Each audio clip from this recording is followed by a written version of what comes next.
PCOS किंवा PCOD, polycystic ovarian disease किंवा polycystic ovarian syndrome हा खूप कॉमनली दिसणारा प्रॉब्लेम आहे. यंग मुलींमध्ये तर हा अगदी एकाला एक, म्हणजे एक जर नॉर्मल पेशंट असेल तर दुसऱ्या पेशंटला PCOD असतो. सर्वात महत्त्वाचं कारण म्हणजे लाईफस्टाईल प्रॉब्लेम्स.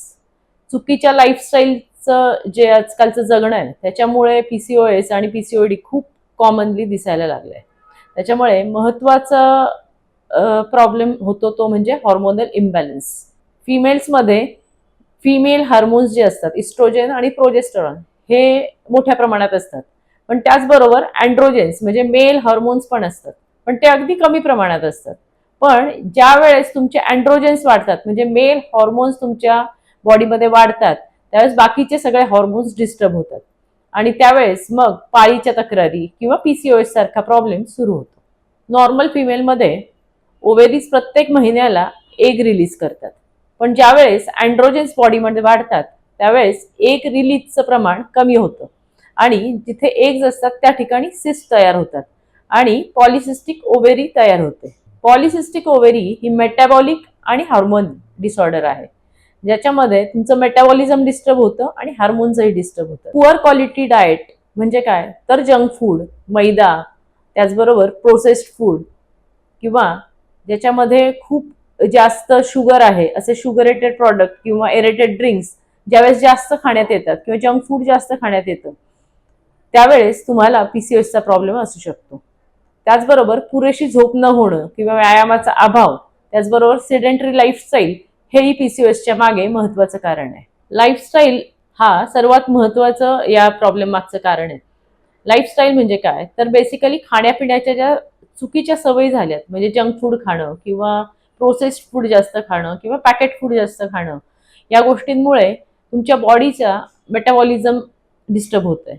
त्याचबरोबर जेव्हा आपण मैदा किंवा साखरेचे जास्त पदार्थ खातो त्यावेळेस तुमचं इन्शुलिन जास्त सिक्रेट होतं आणि तुम्हाला इन्शुलिन रेजिस्टन्स होतो, त्यामुळे बॉडी फॅट्स वाढतात आणि PCOSचा प्रॉब्लेमही अजून वाढतो. स्ट्रेस हा तर आता रोजच्या जीवनाचा एक अविभाज्य भाग बनलाय, पण हा स्ट्रेस जोपर्यंत वाढत जातो त्यावेळेस कॉर्टिसॉल नावाचं जे हॉर्मोन आहे ते सिक्रेट होतं आणि त्याच्यामुळे इतर हॉर्मोन्स डिस्टर्ब होतात आणि तुम्हाला PCOS होतो. त्याचबरोबर अपुरी झोप, लेट झोपणं किंवा कमी वेळ झोपणं हेही PCOSच्या मागे महत्त्वाचं कारण आहे. सर्वात महत्त्वाचं आणि ज्यासाठी पेशंट सुरुवातीला डॉक्टरांकडे जातो तो सिम्पटम म्हणजे त्याचे इरेग्युलर पिरियड्स. सुरुवातीला नॉर्मल वेळेवर येणारे पिरियड्स हे इरेग्युलर व्हायला लागतात, कधीतरी ते मिस व्हायला लागतात.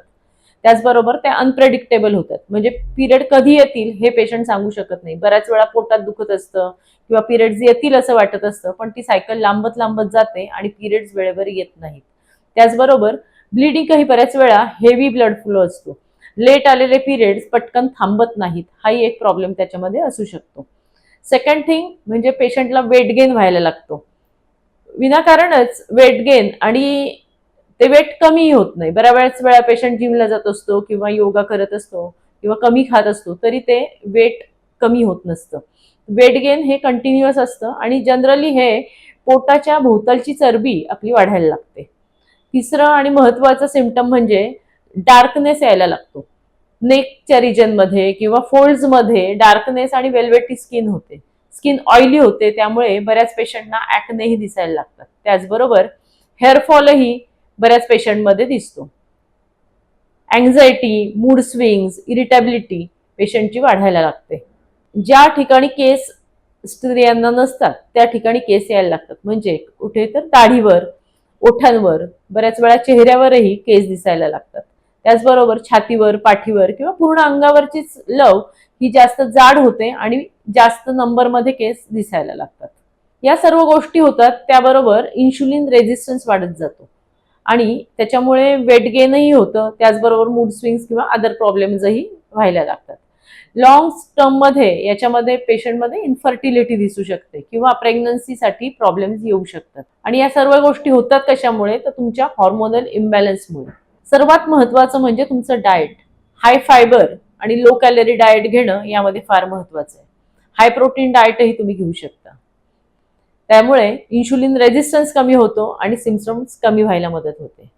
सेकंडली, जर तुम्ही एक्सरसाइज जिमिंग करत असाल तर ते तुम्ही शक्यतो करू नका किंवा बंद करा, ज्याच्यामुळे मेल हॉर्मोन्स वाढतात आणि तुम्हाला प्रॉब्लेम होऊ शकतो. पण त्याऐवजी तुम्ही वॉकिंग किंवा योगासनं, सूर्यनमस्कार करू शकता. तुम्हाला जर स्ट्रेस रिलेटेड प्रॉब्लेम असेल तर तुम्ही मेडिटेशन, प्राणायाम सुद्धा करू शकता.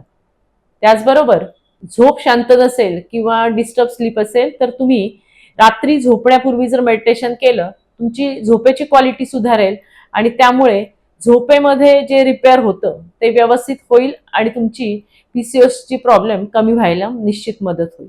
होमिओपॅथिक औषधं सुद्धा पीसीओएस ट्रीट करण्यासाठी खूप महत्त्वाचं योगदान देतात. ते रूटपासून कॉजला रिमूव्ह करतात आणि तुम्हाला लॉंग टर्ममध्ये त्याचा फायदा होऊ शकतो. तुम्हालाही जर हे सगळे प्रॉब्लेम्स असतील तर तुम्ही आम्हाला निश्चितच कॉल करू शकता. आम्ही ऑनलाईनही कन्सल्टेशन देतो, त्याचबरोबर तुम्ही क्लिनिकलाही व्हिजिट करू शकता. नंबर कॅप्शनमध्ये दिलेला आहे.